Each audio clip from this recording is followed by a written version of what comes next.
ដាច់បងឆ្លងទូកទៅ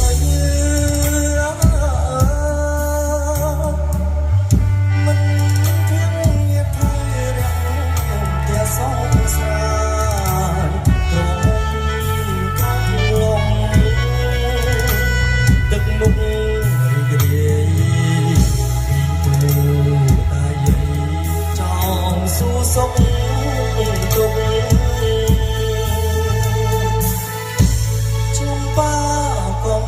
បងលួចប្រត់ពត់ណា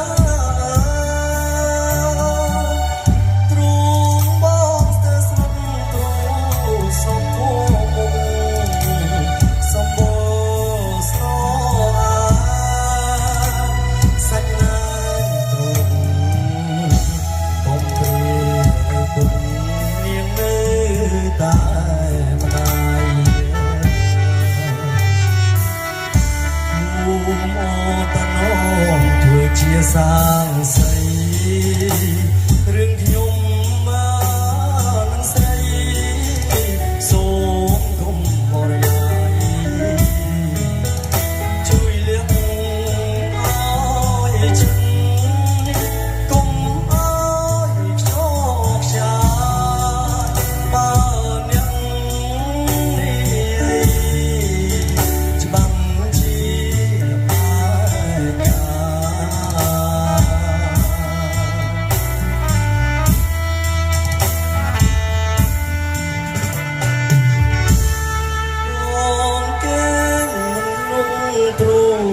ព្រម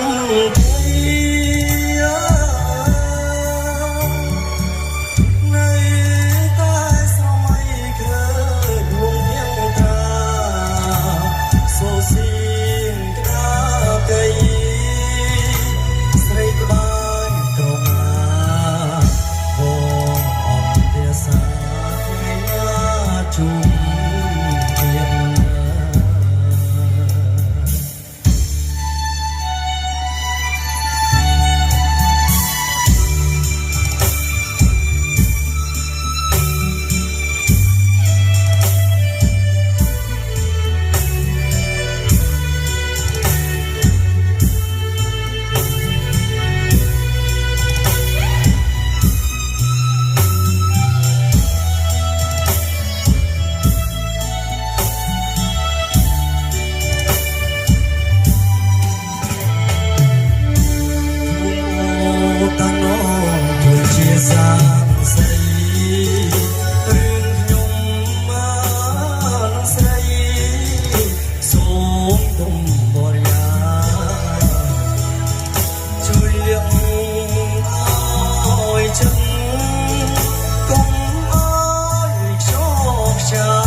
មិនលងទ្រូង